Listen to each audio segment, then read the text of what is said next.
ഒറ്റപ്പെട്ടു എന്ന് തോന്നില്ല. അത് സാധാരണക്കാരൻ്റെ നിലയിൽ അറിയാവുന്നതാണ്. പിന്നെ ഈ മന്ത്രങ്ങളും ജപങ്ങളും ഒക്കെ നടക്കണം അവിടെ. അതുകൊണ്ട് ഒരു പ്രത്യേക എനർജി ക്രിയേറ്റ് ചെയ്യും അവിടെ. ഒരു പോസിറ്റീവായിട്ടുള്ള ചിന്തകളൊക്കെ വരും, നെഗറ്റീവായിട്ടുള്ള ഇതൊന്നും വരില്ല. പിന്നെ അതിൻ്റെ ഒരു സങ്കല്പത്തിൽ ഈ ഇതിൻ്റെ ഉള്ളിലിരിക്കുന്ന ആളും ശിവസങ്കല്പം തന്നെ, അതും ദൈവസങ്കല്പം തന്നെ, ഈ ഈശ്വര സങ്കല്പം തന്നെ. അപ്പോൾ പുറമെ അദ്ദേഹത്തിന് വേണ്ടിയിട്ടാണ് ഈ പൂജ ചെയ്യുന്നത്. അദ്ദേഹത്തിനെ തന്നെ പൂജിക്കുകയാണ് എന്ന് വേണമെങ്കിൽ പറയാം.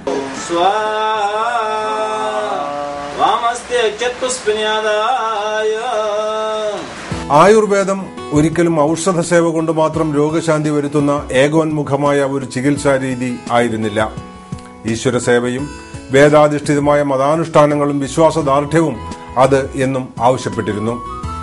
കുടിപ്രാവേശിക ചികിത്സയും അതേ രീതിയിൽ തന്നെയാണ്.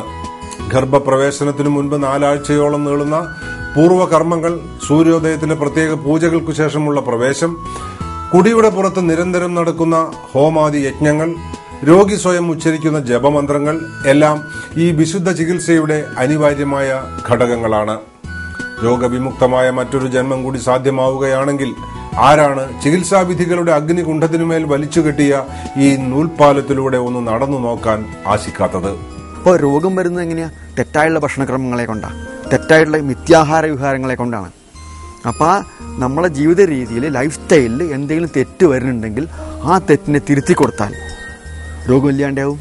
നിത്യം ഹിതാഹാര വിഹാരസേവി സമീക്ഷകാരി വിഷയേഷു സക്ത ദാദാ സമസത്യ പരക്ഷമാവാൻ ആപ്തോപസേവീച്ച ഭവത്യാരോഗ. രോഗമില്ലാണ്ട് ജീവിക്കാൻ പറ്റുന്നതാണ്, ആയുർവേദം പറയണതാണ്. അപ്പോൾ ഇതൊരു ശ്ലോക രൂപത്തിൽ ഇങ്ങനെ പുസ്തകത്തിൽ പറഞ്ഞിട്ടുണ്ടെങ്കിൽ വെറുതെ പറയേണ്ട ആവശ്യമൊന്നും പൂർവാചാര്യന്മാർക്കില്ല. അപ്പോൾ എന്തെങ്കിലും കാരണം ഉണ്ടാവും. അപ്പോൾ അതിനെ ഒന്ന് തോണ്ടി എടുത്ത് ഇതാക്കുക. അപ്പം ഇതിന് എതിർപ്പുണ്ട് എല്ലാവർക്കും.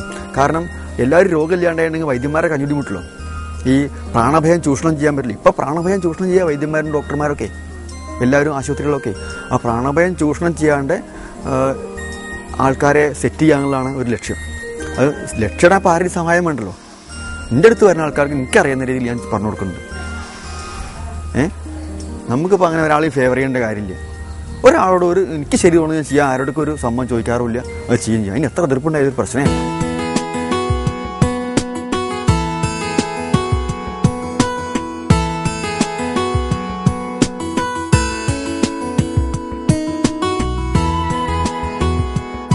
വേറിട്ട കാഴ്ചകളിൽ ഒരാളെ നിങ്ങൾക്കും അറിയാമല്ലോ. നമ്മിൽ ഒരാളായി, എന്നാൽ നമ്മെ പോലെയല്ലാതെ നമ്മോടൊപ്പം ജീവിക്കുന്ന ഒരാളെ, അവരെ പറ്റി ഞങ്ങൾക്ക് എഴുതുക. അതുപോലെ തന്നെ നിങ്ങളുടെ നിർദ്ദേശങ്ങളും അഭിപ്രായങ്ങളും അയക്കേണ്ട വിലാസം: പ്രൊഡ്യൂസർ, വേറിട്ട കാഴ്ചകൾ, Kairali television, Kairali towers, university post, Thiruvananthapuram 34.